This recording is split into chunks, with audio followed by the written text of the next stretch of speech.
42 वर्षापासून पाहिलेलं स्वप्न आज अखेर सत्यात उतरत आहे। ते म्हणजे कोल्हापूरमध्ये सर्किट बेंच व्हावं या मागणीसाठी गेल्या 42 वर्षापासून लढा सुरू होता। यामध्ये वकील असू दे, सामाजिक संस्था असू देत, नेते मंडळी असू देत, यांनी ही बाजू सत्ताधाऱ्यांकडे असेल किंवा जे उच्च न्यायालयाच्याकडे लावून धरली होती, त्यानुसार या स्वप्नाचा सत्यात उतरला आहे। कोल्हापूरला सर्किट बेंच हे मंजूर झालेलं आहे आणि याचं कामकाज आजपासून सुरू होत आहे। आज त्याचं उद्घाटन सर्वोच्च न्यायालयाचे न्यायाधीश भूषण गवई सर यांच्या हस्ते होणार आहे। आपल्यासोबत काही वकील आहेत, त्यांच्याही जाणून घेणार आहोत की किती वर्ष लढा हा त्यांनी कशाप्रकारे लढला होता आणि नेमकं त्यांना यश आज आलेलं आहे, तर नेमकं आनंद कसं आहे? सर काय सांगाल, 42 वर्षापासून हा लढा सुरू होता, आज अखेर स्वप्न सत्यात उतरलेलं आहे, काय सांगाल?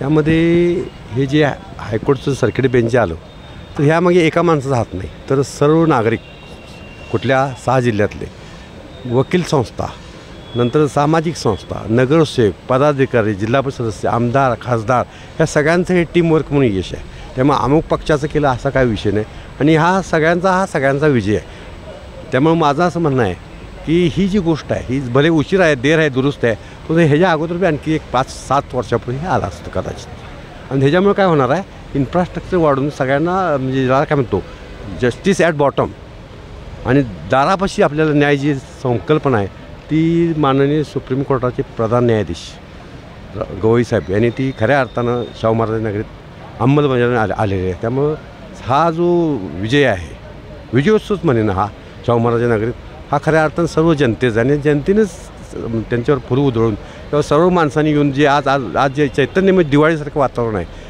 हे फक्त शाहू महाराज आणि आमचे गवई साहेब आणि सर्व वकील वर्ग, सर्व पदाधिकारी, सर्व आमदार, खासदार यांचं हे टीमवर्क आहे। खरं तर हे कोल्हापूरसाठी किती महत्त्वाचं आहे?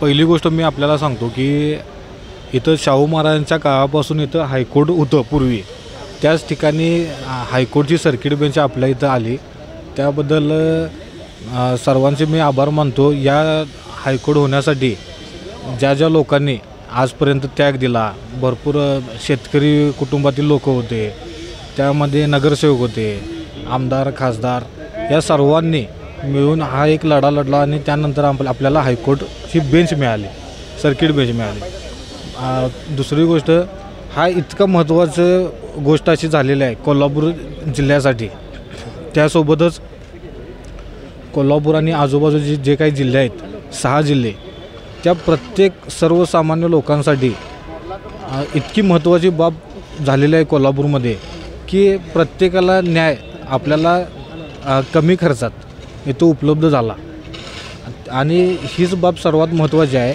की न्यायव्यवस्था जर चांगली असेल तर समाजात एक चांगली हे मिळत असतं, सकारात्मकता होत असते। सर्किट बेंच मंजूर झाली, सर्व कोल्हापूरकरांना आनंद आहे, पण अनेक लोकांना हे सर्किट बेंचचं कार्य काय असतं, नेमकं कामकाज काय असतं किंवा कशाप्रकारे या लोकांना फायदा होणार आहे हे अद्याप त्या समजलेलं। नेमकं सर्किट बेंच म्हणजे काय, ही संकल्पना काय, नेमकी कशाप्रकारे त्या ठिकाणी न्याय मिळेल, काय सांगाल? नमस्कार, मी विजय चव्हाण रत्नागिरीतून आलो आहे, रत्नागिरी जिल्हा। खरं म्हटलं तर सर्किट बेंचची प्रतीक्षा कोल्हापूरवाल्यांचं मोठं अचिव्हमेंट आहे। गेल्या 40 वर्षाचा हा संघर्ष आहे।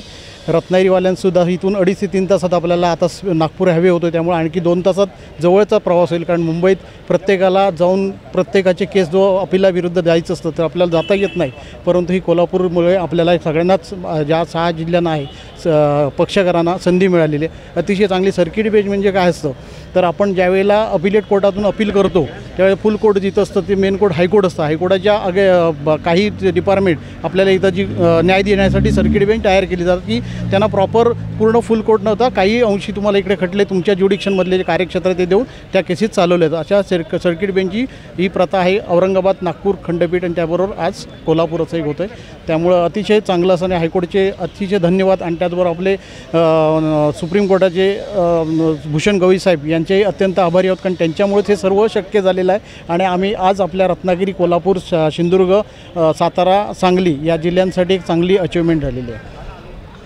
त्या ठिकाणी नागरिक देखील आहेत, तुम्ही स्वतः नागरिक आहात, या ठिकाणी आलेला आहात, सर्किट बेंचचं ओपनिंग आज होते, काय सांगाल?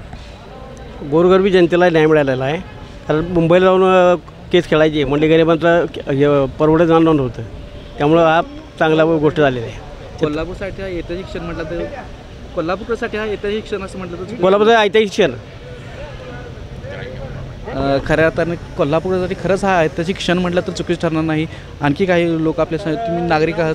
आम्ही ॲडव्होकेट नागणे, आटपाडी, सांगली जिल्ह्यातून आलो सांगली जिल्ह्यातून मी. आला. आम्हाला खूप खूप आनंद झाला.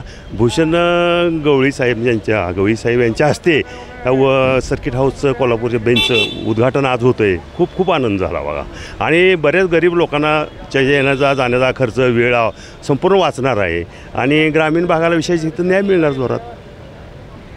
तर पाहिलं तर 6 जिल्ह्यातील जे गोरगरीब नागरिक असले यांना या ठिकाणी न्याय मिळणार आहे. त्यांचं मुंबईला जाऊन जे खर्च होता तो खर्च अत्यंत कमी प्रमाणात होणार आहे. त्याचबरोबर आपण पाहिलं तर काही वेळात या ठिकाणी उद्घाटन होणार आहे. आपण पाहू शकता ती तयारी सध्या जोरदार सुरू आहे. सर्किट बेंचची जी बिल्डिंग आहे एकदम फुलांनी सजावट करण्यात आली आहे. त्याचबरोबर मोठा पोलीस बंदोबस्त देखील या ठिकाणी तैनात करण्यात आला आहे. दुपारी 2:30च्या दरम्यान या ठिकाणी उच्च न्यायालयाचे जे न्यायाधीश आहेत गवळी सर हे या ठिकाणी येऊन त्यांच्या हस्ते हे उद्घाटन होणार आहे. खरं तर अनेक वर्षापासूनची कोल्हापुराची मागणी होती, त्या मागणीला अखेर आता यश आलेलं आहे. आणि पाहू शकता की जे म्हणजे फक्त कोल्हापूरच नाही तर 6 जिल्ह्यातील जे वकील आहेत ते देखील या ठिकाणी आलेले आहेत. त्यांच्या चेहऱ्यावर जर आपण आनंद पाहिला तर खरंच येणाऱ्या काळामध्ये कोल्हापूरसाठी हा एक ऐतिहासिक क्षण आहे. आणि त्याचबरोबर कोल्हापुरासाठी देखील सर्किट बेंच ही देखील खूप महत्त्वाचं मानलं जात आहे. त्याचबरोबर जे वकील आहेत ते गवळी सर यांचे आभार देखील व्यक्त करताना आपल्याला दिसत आहेत. लाईव्ह मराठीसाठी सलमान जमादार, कोल्हापूर. आविष्कार इन्फ्रा तुम्हाला देत आहे विविध लोकेशन्सवर NA प्लॉट्स आणि प्राईम फ्लॅट्सचे प्रोजेक्ट्स. नंदिनी जाधव नगर, शांत निवांत कोल्हापुरात घर म्हणजेच नंदिनी जाधव नगर. मल्हार रामगिरी, तुमच्या स्वप्नातील बंगल्याची पहिली पायरी. मल्हार रामगिरी, हातकणंगले. Panorama hills, Amba. सह्याद्रीच्या कुशीत निसर्गाच्या सानिध्यात तुमचं स्वतःचं farm house. Padmavira city, Jaysingpur, एक आधुनिक लाईफस्टाईल देणारा 1 and 2 BHK होम्सचा प्रोजेक्ट.